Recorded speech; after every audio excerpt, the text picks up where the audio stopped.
बांग्लादेश और अफगानिस्तान में मिला के लगभग 2.5 से 3 करोड़ अल्पसंख्यक रहते हैं। वहां बहुत गरीबी है, उनके पास रोजगार नहीं है। क्या आपकी बहू बेटियां सुरक्षित होंगी अगर वहां पे आए हुए लोगों को बसा दिया गया, पाकिस्तान के लोगों को पूरे देश के अंदर जगह जगह बसा दिया गया? क्या आपको ये मंजूर होगा? क्या आप अपने आप को उनके बीच में सुरक्षित महसूस करोगे?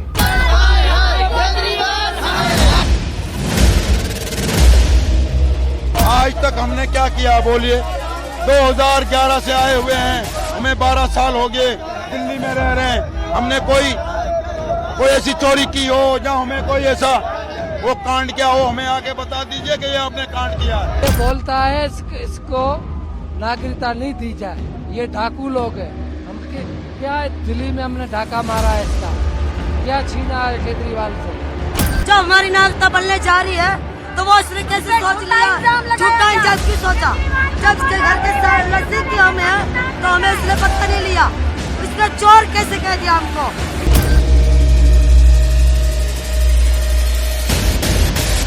हमारी नागरिकता दी जाए, हमारे बीच केजरीवाल क्यों आ रहा? बोलता है मोदी जी ने ये जो सीए लागू किया है इसकी वजह से, वो बोलता है मोदी जी वोट बनाने के लिए ही बनाया। भाई वो इसको वोट की जरूरत नहीं है, वो धर्म के खातिर उसने सीए लागू किया।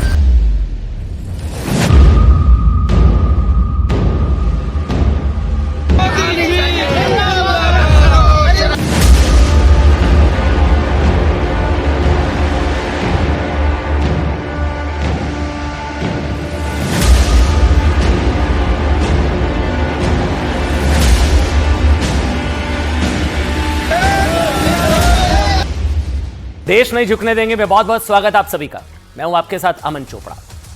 भारत दुनिया का ना अकेला ऐसा देश है जिसने कभी किसी शरण मांगने वाले को निराश नहीं किया। पारसियों को शरण दी, यहूदियों को शरण दी, तिब्बत के बौद्धों को भी शरण दी। देखिए दुनिया में जहां जहां जिसे सताया गया ना, भारत ने बाहें फैलाकर सबका स्वागत किया। भारत के लोग ये काम आज से नहीं, हजारों वर्षों से कर रहे हैं। आज भी भारत अपनी इसी नीति पर कायम है। ध्यान से सुनिएगा, भारत भी खुशकिस्मत रहा कि ना पारसियों ने कभी भारत में दंगे किए, आतंकवाद फैलाया, ना यहूदियों ने, ना चीन के हाथों सताए गए तिब्बत के बौद्ध अनुयायियों ने कभी ऐसा किया, कभी नहीं। ऐसा करने का सोचा भी। हाँ, रोहिंग्या मुसलमानों, रोहिंग्या घुसपैठियों के आतंकी कनेक्शन के कई बार आरोप लग चुके हैं। कई आतंकी हमलों में कई बार रोहिंग्या मुसलमानों के शामिल होने के कई साक्ष्य भी मिल चुके हैं। रोहिंग्या घुसपैठियों को कई बार राष्ट्रीय सुरक्षा के लिए ना खतरा बताया गया, लेकिन रोहिंग्याओं के लिए किसी नेता ने आज तक कहा कि इनकी इतनी हिम्मत, इन बांग्लादेशियों की इतनी हिम्मत, पहले हमारे देश में गैर कानूनी तरीके से घुसपैठ की, हमारे देश का कानून तोड़ा इन रोहिंग्या घुसपैठियों ने, इन्हें जेल में होना चाहिए था। इनकी इतनी हिम्मत हो गई कि उड़दंग कर रहे हैं। रोहिंग्या घुसपैठियों के लिए शायद ही विपक्ष के किसी नेता ने ऐसा कहा होगा। किसी ने नहीं कहा। उल्टा प्रेम होता है, कभी नहीं कहा। उल्टा वोट बैंक के चक्कर में, याद है ममता बनर्जी ने तो चुनावों के समय यहां तक कह दिया था कि इन्हें कोई हाथ लगा कर दिखाए, रोहिंग्या घुसपैठिए, बांग्लादेशी घुसपैठिए। दिल्ली में केजरीवाल सरकार ने तो रोहिंग्या घुसपैठियों को मुफ्त पानी, बिजली, राशन तक मुहैया कराया गया। उनके रहने और उनके बसाने की पूरी कोशिशें की गई। बीजेपी के मुताबिक केजरीवाल सरकार ने ना चिट्ठियां लिखकर रोहिंग्याओं को बसाने की मांग की थी। EWS फ्लैट तक मुहैया कराने के लिए चिट्ठियां लिखी थी केजरीवाल सरकार ने। इतना प्रेम था रोहिंग्याओं के लिए, घुसपैठियों के लिए, रोहिंग्या मुसलमानों के लिए। 1200 रोहिंग्या घुसपैठियों को बसाने के लिए ना 240 EWS कैटेगरी के फ्लैट्स मुहैया कराने की मांग की गई थी। ये जानते हैं। वहीं दूसरी तरफ आज हिंदू शरणार्थी घुसपैठिए नहीं, रोहिंग्या घुसपैठिए हैं, हिंदू शरणार्थी अपने हक की मांग को लेकर सड़कों पर उतरे। उन्होंने नागरिकता दिए जाने का विरोध कर रही आम आदमी पार्टी, कांग्रेस के खिलाफ प्रदर्शन किया, तो हिंदू शरणार्थियों के लिए जिस तरह के शब्दों का प्रयोग अरविंद केजरीवाल ने किया ना, उसने सबको हैरान कर दिया। सीए का विरोध करने की वजह से हिंदू शरणार्थी आज जब आम आदमी पार्टी और कांग्रेस के खिलाफ सड़कों पर उतरे, तो केजरीवाल ने उन बेघर हिंदू विस्थापितों के लिए जानते हैं क्या कहा? इन पाकिस्तानियों की इतनी हिम्मत। उन्होंने आगे लिखा कि पहले हमारे देश में गैर कानूनी तरीके से घुसपैठ की, हमारे देश का कानून तोड़ा, इन्हें जेल में होना चाहिए था। इनकी इतनी हिम्मत कि हुड़दंग कर रहे हैं। यही सवाल था। रोहिंग्याओं के लिए आज तक किसी विपक्ष के नेता ने ऐसा कहा? हिंदू विस्थापितों से बड़ी समस्या है।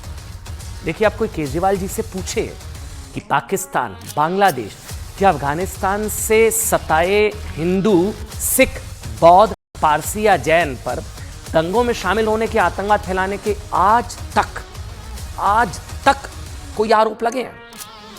एक पर भी लगाओ तो बताएं, एक पर भी। फिर भी अरविंद केजरीवाल कह रहे हैं कि इनकी जगह जेल में होनी चाहिए। इनको भारत में बसाने से रेप, दंगा, ना जाने क्या क्या बढ़ेगा। हिंदू विस्थापितों के लिए ऐसे शब्द, इनकी जगह जेल में होनी चाहिए। लेकिन रोहिंग्या घुसपैठियों की जगह पक्के मकानों में होनी चाहिए। रोहिंग्या घुसपैठियों को बसाने से तो राष्ट्रीय सुरक्षा और मजबूत होगी जैसे, और हिंदू शरणार्थियों को नागरिकता देने से देश में खतरा पैदा हो जाएगा।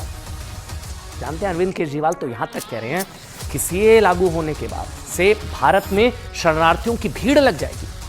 लोग बड़ी संख्या में पाकिस्तान, बांग्लादेश से भारत आना शुरू कर देंगे। जबकि सच ये है कि कानून सिर्फ उनके लिए है जिन्होंने 31 दिसंबर 2014 से पहले भारत में शरण ली है। उसके बाद या भविष्य में आने वाले लोगों को यह कानून नागरिकता नहीं देता। फिर भी ऐसा लगता है कि अरविंद केजरीवाल जानबूझकर सीए को लेकर भ्रम फैला रहे हैं।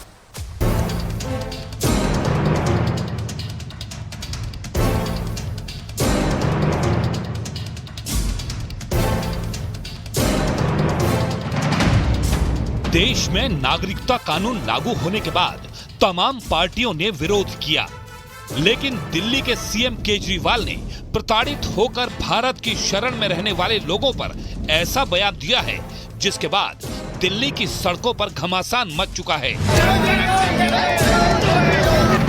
केजरीवाल ने अल्पसंख्यक शरणार्थियों पर ऐसा क्या कह दिया जिसे लेकर शरणार्थी नाराज हैं और विरोध प्रदर्शन कर रहे हैं, ये आपको दिखाएं।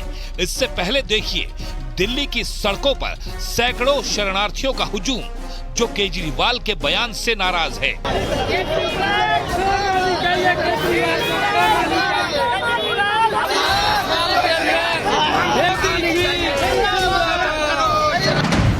अरविंद केजरीवाल ने सीएए वापस लेने की मांग करने के दौरान कई दावे कर दिए। उन्होंने शरणार्थियों की वजह से क्राइम के बढ़ने, रेप, चोरी की वारदातों के बढ़ने का अंदेशा जताया। अगर आपके घर के सामने सड़क के उस पार पाकिस्तान से आए हुए लोगों की झुग्गियां बसा दी गई, क्या ये आपको मंजूर होगा? कौन लोग हैं जो ये पाकिस्तान से आ गए? कौन लोग हैं जो ये बांग्लादेश से आ गए? क्या आपकी बहू बेटियां सुरक्षित होंगी? अगर वहां पे आए हुए लोगों को बसा दिया गया, पाकिस्तान के लोगों को पूरे देश के अंदर जगह जगह बसा दिया गया, क्या आपको ये मंजूर होगा? क्या आप अपने आप को उनके बीच में सुरक्षित महसूस करोगे? और कौन होंगे ये लोग? क्या देश सुरक्षित होगा? पता नहीं कैसे लोगों को पाकिस्तान ही भेज देगा, बहुत सारे लोगों को हमारे देश के अंदर। क्या हमारा देश सुरक्षित होगा? चारों तरफ कानून व्यवस्था की समस्या नहीं पैदा हो जाएगी? जिसकी जमीन चली जाती है ना अरविंद केजरीवाल जी, वो ऐसे ही फेक न्यूज फैलाता है, ऐसे ही नफरत फैलाता है। आप झूठ की मशीन तो थे ही, अब आप नफरत के मशीन हो गए हो। वो आपकी तरह उनको शीश महल नहीं दिया जा रहा है। जिन शरणार्थियों ने पाकिस्तान में अपना सब कुछ गंवा दिया, पाकिस्तान में कट्टरपंथियों ने जिनका घर लूट लिया, जमीनों पर कब्जा कर लिया, ऐसे हिंदू, सिख, ईसाई शरणार्थी जान बचाकर भारत पहुंचे हैं। वो दिल्ली के सीएम केजरीवाल से न रहने की जमीन मांग रहे हैं, न ही नौकरी। उन्हें बस सरकार से नागरिकता चाहिए। इसलिए सैकड़ों की संख्या में शरणार्थियों ने केजरीवाल के घर के बाहर विरोध प्रदर्शन किया, जिसमें महिला, बच्चे भी शामिल थे। तो हमारे मुख्यमंत्री केजरीवाल जी कह रहे हैं कि ये लोगों को नागरिकता देंगे तो ये डाकू बन जाएंगे, ये चोरियां करेंगे, बलात्कार करेंगे। आज तक हमने क्या किया बोलिए? 2011 से आए हुए हैं, हमें 12 साल हो गए, दिल्ली में रह रहे हैं। हमने कोई ऐसी चोरी की हो या हमें कोई ऐसा वो कांड किया हो, हमें आके बता दीजिए कि ये आपने कांड किया है। हम जुम्मा आ रहे हैं, हमको सजा दो, हमको जेल में डाल दो, मगर झूठा इल्जाम मत लगाओ। हम यही कहते हैं। हमारी नागरिकता बनने जा रही है तो वो उसने कैसे सोच लिया? झूठा इल्जाम क्यों सोचा? जब इसके घर के नजदीक हम है तो हमें उसने पता नहीं लिया, उसने चोर कैसे कह दिया हमको? केजरीवाल के आरोपों पर गृह मंत्री अमित शाह ने करारा प्रहार किया और कहा कि 2014 तक जो आ गए हैं इनको नागरिकता देनी है, और अरविंद केजरीवाल को इनकी ही चिंता है तो वो क्यों बांग्लादेशी घुसपैठियों की बात नहीं करते, रोहिंग्या का विरोध क्यों नहीं करते? वो इसलिए ऐसा नहीं करते क्योंकि वो वोट बैंक की राजनीति कर रहे हैं। दिल्ली के मुख्यमंत्री अपने भ्रष्टाचार के उजागर होने से अपना आपा खो बैठे। उनको मालूम नहीं है कि ये सारे लोग आ चुके हैं, आज भारत में ही रह रहे हैं, सिर्फ इनको अधिकार नहीं मिला है, वो अधिकार देने की बात है। 2014 तक जो आ गए इनको नागरिकता देनी है, और इतनी ही चिंता है तो वो क्यों बांग्लादेशी घुसपैठियों की बात नहीं करते हैं, रोहिंग्यास का विरोध क्यों नहीं करते हैं? क्योंकि वो वोट बैंक की पॉलिटिक्स कर रहे हैं। अरविंद केजरीवाल कहते हैं कि ये शरणार्थी अवैध झुग्गी बनाएंगे, जिसकी वजह से चोरी, रेप जैसी घटनाएं बढ़ जाएंगी। हैरानी इस बात की है, जो पिछले 8-9 साल से भारत में रह रहे हैं, उन्हें नागरिकता मिल गई तो अचानक केजरीवाल को खतरा लगने लगा। केजरीवाल का कहना है कि इन शरणार्थियों की वजह से नौकरी पर खतरा होगा। CAA पर केजरीवाल ने दावा किया है कि भारत में CAA कानून लाने के बाद पाकिस्तान, बांग्लादेश, अफगानिस्तान से 1947 से भी बड़ा पलायन होगा और करोड़ों लोग भारत में डेरा डाल देंगे। पाकिस्तान, बांग्लादेश और अफगानिस्तान में मिला के लगभग 2.5 से 3 करोड़ अल्पसंख्यक रहते हैं। वहां बहुत गरीबी है, उनके पास रोजगार नहीं है। भारत में आना और भारत की नागरिकता मिलना उनके लिए तो बहुत बड़े सपने की तरह है। और अगर हमने भारत के दरवाजे खोल दिए, इतनी बड़ी संख्या में लोग आने वाले हैं जिसकी हम कल्पना भी नहीं कर सकते। इन 2.5-3 करोड़ लोगों में से अगर 1-1.5 करोड़ लोग भी आ गए तो कहां बसाया जाएगा उनको, क्या करेंगे उनका? अगर उन्हें पाकिस्तान प्यारा है तो कम से कम मैं अपनी जायदाद वहां पर छोड़कर आया हुआ हूं। मैं अपनी प्रॉपर्टी लिखकर अरविंद केजरीवाल को देता हूं, वो वहां कर संभाल ले। हम 75 साल वहां पर झीले, वो 5 साल वहां पर झील कर दिखा दे, फिर हम आपको सलाम करेंगे जी। हम घुसपैठिया नहीं है, हमारे पास पासपोर्ट कानूनी कायदे से हम लोग आए हुए हैं। हमारे बच्चों को एडमिशन मिलती है तो फिर भी केजरीवाल उसे साइन नहीं करता है। हम करें तो क्या करें, जाए तो कहाँ जाए? अरविंद केजरीवाल देश में करोड़ों शरणार्थियों का डर फैला रहे हैं। बीजेपी का कहना है कि केजरीवाल नागरिकता कानून पर भ्रम फैलाने में लगे हैं। सरकार का दावा है कि भारत में इस वक्त लॉन्ग टर्म वीजा लेकर भारत आए अल्पसंख्यकों की संख्या 31,313 ही है। इसमें हिंदुओं की संख्या 25,443 है, सिखों की संख्या 5,807 और ईसाई मात्र 55 लोग हैं। बौद्ध और पारसी दो ही हैं। तो आज की डेट में इतने ही लोगों को सबसे पहले नागरिकता मिलेगी। हमारे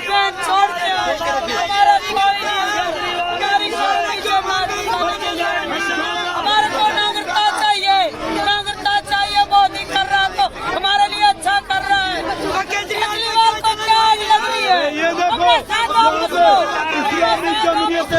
वहाँ जो लोग अपनी जान बचाने के लिए अपनी शान और शौकत छोड़कर जिन्होंने हिंदुस्तान में शरण ली है, आज उनको अगर नागरिकता दी जा रही है तो अब उनका विरोध करेंगे। इसलिए वो विरोध प्रदर्शन कर रही है, वो माताएं बहनें अरविंद केजरीवाल के खिलाफ, क्योंकि इन पूरे उसमें जो अल्पसंख्यक है वो हिंदू हैं, सिख हैं, बौद्ध हैं, जैन हैं, ईसाई हैं, पारसी हैं, कोई मुसलमान नहीं है। और अरविंद केजरीवाल इस एक वोट बैंक के लिए किसी भी हद तक जा सकते हैं। केजरीवाल के खिलाफ जमकर प्रदर्शन हुआ, लेकिन उसके बाद भी केजरीवाल ने फिर वही लाइन दोहराई और एक बार फिर शरणार्थियों के लिए अपशब्दों का इस्तेमाल किया। केजरीवाल ने पोस्ट किया, आज कुछ पाकिस्तानियों ने मेरे घर के सामने प्रदर्शन और हुड़दंग किया। दिल्ली पुलिस ने उन्हें पूरा सम्मान और संरक्षण दिया। बीजेपी ने इनका पूरा समर्थन किया। बीजेपी मुझसे नफरत करते करते पाकिस्तानियों के साथ खड़ी हो गई, भारत के साथ गद्दारी करने लगी। इस CAA के बाद ये पाकिस्तानी पूरे देश में फैल जाएंगे और इसी तरह हमारे ही मुल्क के लोगों को इस तरह हड़काएंगे और हुड़दंग करेंगे। इंडिया गठबंधन वाले राहुल गांधी और अपने केजरीवाल और ममता दीदी हमारा विरोध क्यों कर रही है? रोहिंग्याओं को तो 10-10 हजार रुपए देते हैं, ये 10-10 हजार और खाना देते हैं। हमने कौन सा गुनाह कर लिया? हमने ये गुनाह किया कि हम हिंदू हैं, हमारे वोटों की जरूरत नहीं है, हिंदुओं की वोटों की जरूरत नहीं है इनको। भड़के शरणार्थियों का कहना है कि मोदी सरकार ने उन्हें सम्मान से जीने का हक दिया है, लेकिन इंडिया गठबंधन उनसे वो अधिकार भी छीनना चाहता है। देखिए, भारत